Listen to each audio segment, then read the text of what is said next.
भारत में जितनी fast internet connectivity है, तालियां इस बात पर बजने वाली हैं कि जितना सस्ता डेटा है वो बहुत से देशों के लिए अकल्पनीय है।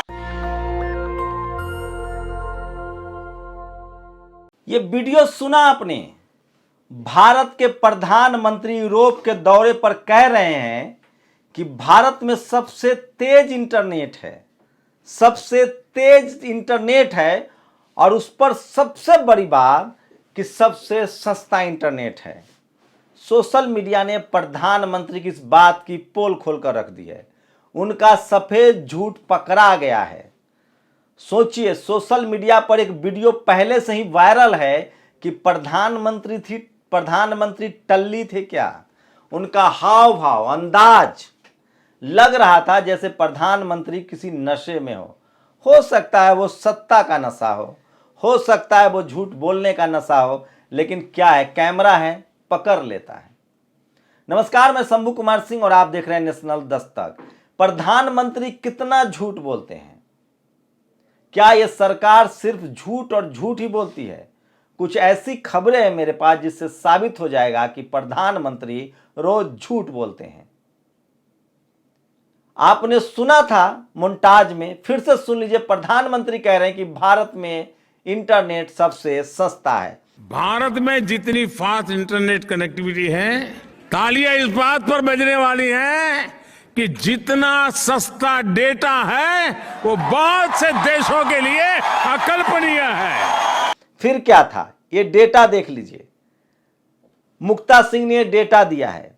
भारत में 51 रुपए में 1 GB मिलता है, पाकिस्तान में 45 रुपए का 1 GB है, चीन में 39 रुपए का 1 GB है, श्रीलंका में 29 रुपए का 1 GB है, बांग्लादेश में 26 रुपए का 1 GB है, इजराइल में 3 रुपए 75 पैसे में 1 GB मिलता है, किर्गिस्तान में 11 रुपए में 1 GB है, फिजी में 14 रुपए में 1 GB है, इटली में 20 रुपए में 1 GB है, सूडान में भी 20 रुपए में 1 GB है, बांग्लादेश में 26 रुपए में 1 GB है।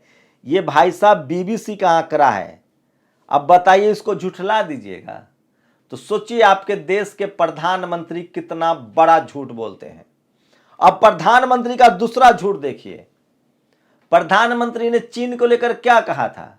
न कोई घुसा है न कोई घुसेगा। दुनिया जानती है कि चीन ने आके घर बना लिया है। अब उनका एक दूसरा झूठ पकड़ा गया है। WHO ने कहा है लॉकडाउन 2 में, कोरोना के दूसरी लहर में भारत में 4 लाख नहीं 47 लाख लोग मारे गए थे।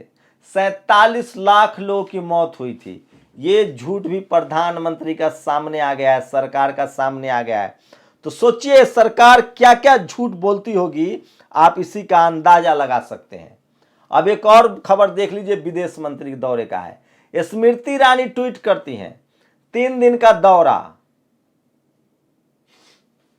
25 बैठक, 8 नेताओं से मुलाकात।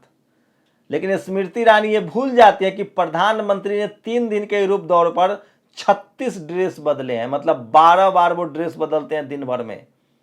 36 ड्रेस, मतलब कल्पना कर सकते हैं आप, इस तरह से आपके देश के प्रधानमंत्री हैं और इस तरह की टीका टिप्पणी भी हो रही है।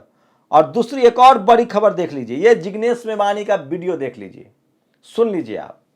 ऊना के 1 साल पर उत्तर गुजरात के महसाना से बनासकांठा डिस्ट्रिक्ट तक दलितों की आवंटित की गई जमीनों के ऊपर जो एंटी सोशल एलिमेंट्स का गैर कानूनी कब्जा था, उसको वापस दिलवाने के लिए हम लोगों ने संगठन के तौर पे एक आज़ादी कूच का आयोजन किया था।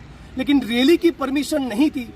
उस ग्राउंड पे महसाना की कोर्ट ने मेरे साथ दूसरे 10 साथियों को 3 महीना और 1000 रुपये के दंड की सजा, हम लोगों को दोषित पाया है, सजा की है, कन्विक्शन किया है।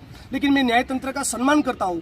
लेकिन ये जरूर कहना चाहूंगा कि जिस प्रकार से आसाम में मेरे खिलाफ हुई गिरफ्तारी, फर्जी मुकदमे और इस केस में भी और सारे केस में जिस प्रकार से गुजरात का पुलिस प्रशासन और भाजपा सरकार मानो मैं कोई बहुत बड़ा गैंगस्टर हूँ, टेररिस्ट हूँ, इस प्रकार से मेरे पीछे जो पड़ गई है, पॉलिटिकली मुझे खत्म करने के लिए, मुझे नेस्तो नाबूद करने के लिए जिस प्रकार से भाजपा लगी हुई है, वो पूरे गुजरात और देश की जनता देख रही है। यहाँ बड़े बड़े स्कैम्स होते हैं, पेपर लीक होते हैं, ड्रग्स माफिया है, रियल एस्टेट के माफिया है, माइनिंग माफिया है, खून और बलात्कार के आरोपी के खिलाफ भाजपा की सरकार कुछ नहीं करती, लेकिन रैली का परमिशन न लेने पर जिग्नेश मेवानी को किस प्रकार से सजा करवाई जाए, ये जो सरकार की मंशा इसमें से बाहर आती है, वो पूरा गुजरात और पूरा देश समझ रहा है। लेकिन हम लोग भी तय किए है कि हर जोर जुल्म की टक्कर पे संघर्ष हमारा नारा है।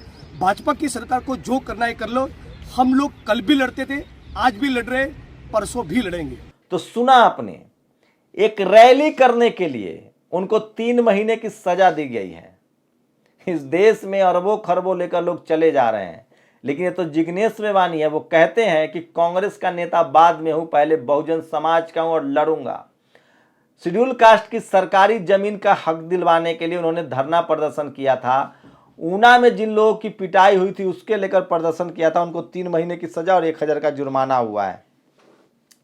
उसके बाद भी वो कह रहे हैं कि मैं सुप्रीम कोर्ट का और कोर्ट का सम्मान करूंगा। और कोर्ट की क्या हालत है वो देखिए। नितिन मेश्राम जो एक बड़े वकील हैं, उन्होंने एक ट्वीट किया है, सुप्रीम कोर्ट कॉलेजियम ने एक बार फिर SC ST OBC के साथ कास्ट डिस्क्रिमिनेशन किया है। जब सुप्रीम कोर्ट में देश के 52% OBC का सिर्फ एक जज है, 7.5% आदिवासी का कोई जज नहीं है, फिर भी सुप्रीम कोर्ट कॉलेजियम द्वारा SC ST OBC जजों की नियुक्ति नहीं कर घोर जातिवादी है, विरोध होना चाहिए। 2 जजों की भर्ती हुई है, सुधांशु धुलिया और Burjor Pardiwala. Supreme court collegium recommends appointment of justice Sudhanshu Dhulia JB Pardiwala as a supreme court जज। मैं फिर कह रहा हूं, इस देश में जातिवाद, मनुवाद, धार्मिक दंगा तभी खत्म होगा जब 6 जगहों पर डाइवर्सिटी होगी और जातिवाद खत्म होगा। पहला जुडिशियरी, दूसरा कॉलेज यूनिवर्सिटी, मीडिया, बिजनेस और ब्यूरोक्रेसी। जब तक इन जगहों पर जातिवाद खत्म नहीं होगा, इस देश में रोज कोई नागा राजू मारा जाता रहेगा। इस देश में रोज किसी जिग्नेश को सजा मिलती रहेगी। इस देश में रोज किसी चंदौली में घर में किसी बेटी की हत्या होती रहेगी। इस देश में रोज कह रहा हूं मैं, रोज किसी बच्ची को थाने में रौंदा जाता रहेगा, क्योंकि इस देश में media, judiciary, bureaucracy, college, university पर जातिवादियों का कब्जा है, जो धार्मिक रूप से और जातीय रूप से अपनी श्रेष्ठता अपने आप को समझते हैं और वो संविधान में भरोसा नहीं करते हैं। अपनी प्रतिक्रिया जरूर दीजिए। शुक्रिया। नेशनल दस्तक की आपसे गुजारिश है कि अगर इसको बचाना चाहते हैं तो नेशनल दस्तक को सब्सक्राइब करने के लिए रेड कलर के सब्सक्राइब बटन को दबाएं, फिर बेल आइकन की घंटी दबाएं। नेशनल दस्तक को बचाने के लिए बहुत जरूरी है कि हर खबर को शेयर करें, लाइक करें, कमेंट जरूर करें।